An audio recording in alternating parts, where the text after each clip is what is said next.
Hey guys, and welcome to some Digi news today.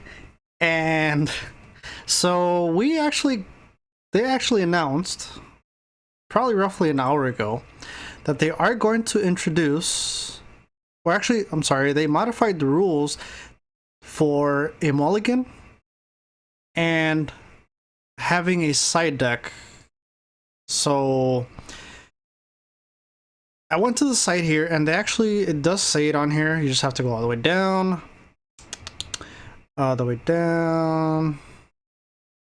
Where did I see it? Here we go. So recommended format, best 3 games, 50-minute round, no top cut, mulligan, and side deck rules above enacted. Now, if you go to the actual Digimon website for the TCG, you're not going to find it.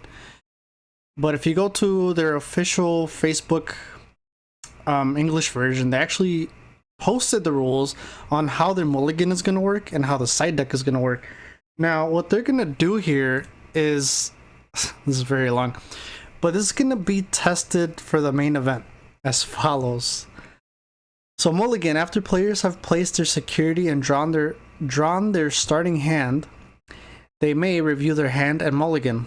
To mulligan, place all cards in your hand to the bottom of your deck. Do not shuffle and do not replace your security cards.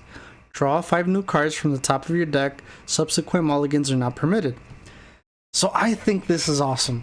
This is amazing. Not only that, you're not gonna, once you set your security, you're not gonna change it. So once it's there, it's set. I think that's pretty great. And let me see if I can expand this. So that, hold on. Okay, oh, nice, look at that. All right, now if I can't scroll up. All right. So we'll just, okay. So if you brick, which we all know that in this game, you brick all the time, you can just choose to mulligan. Now, this is just once per round, battle, whatever you want to call it. But here we go, guys. I think they're finally hearing us out that we want a mulligan, and here it comes, and I am all for it. This is amazing. Do you know how many more battles I would have won probably if I did not brick? Yeah, if you see my videos, you've seen how many times I brick, and I brick a lot.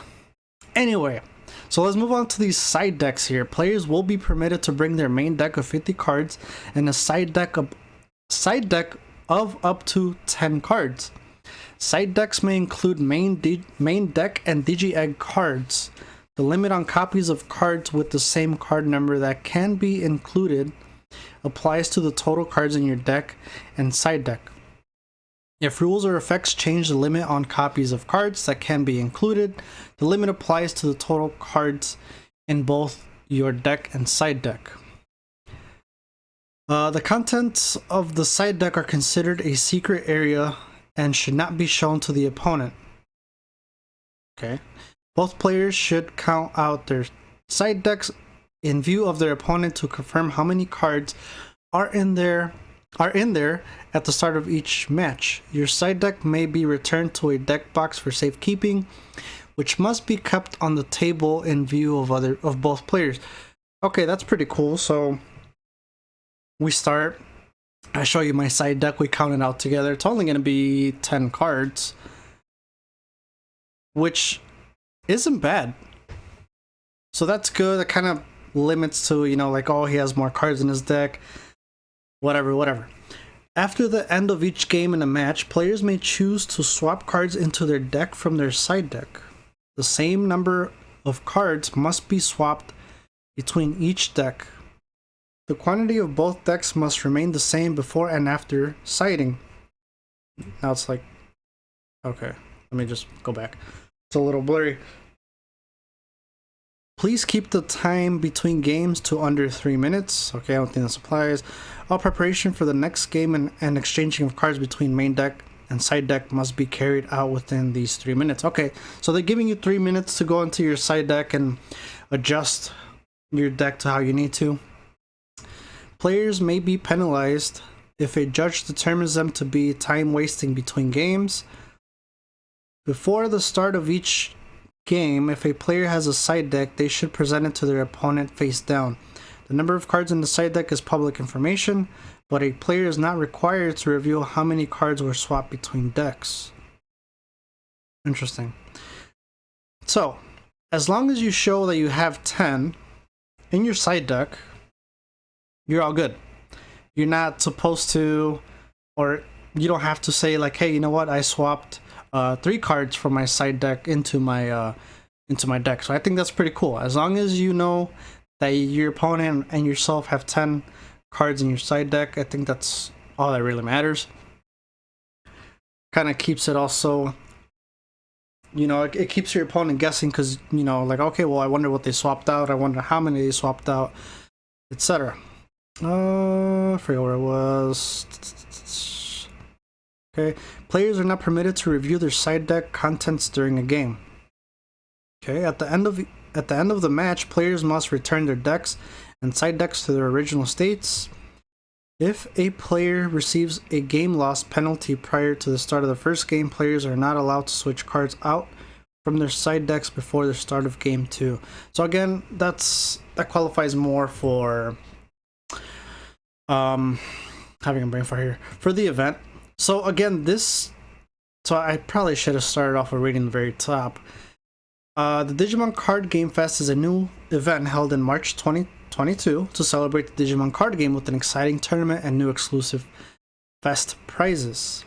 Modified gameplay rules will be tested for the main event as follows.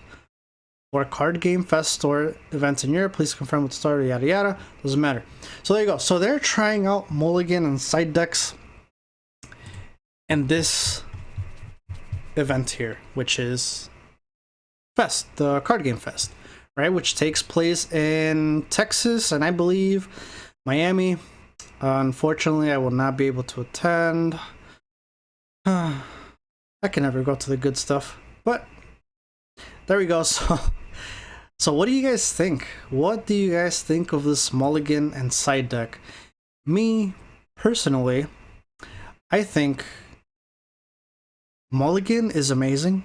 I think we do need it, just because every deck just bricks so much, and this will just help mitigate bricking more. Side decks are good for tournaments. They're definitely going to be good for tournaments because you're facing a lot of different enemies, or player, I don't know, I call them enemies. Well, I guess they're your enemies, but you're facing different kinds of opponents, and that means you're going to be facing different types of decks.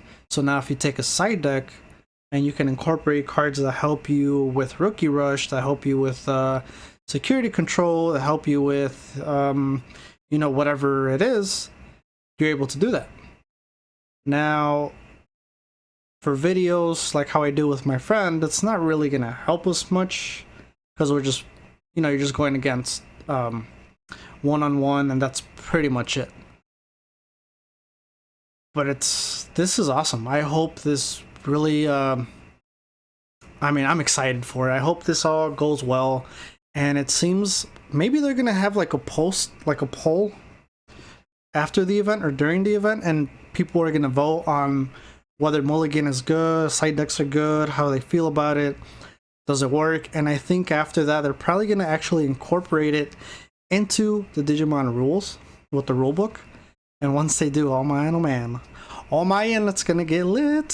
So there you go, guys. I just had to make this video real quick because I know everyone was excited, or everyone was bummed out that Digimon didn't have Mulligan.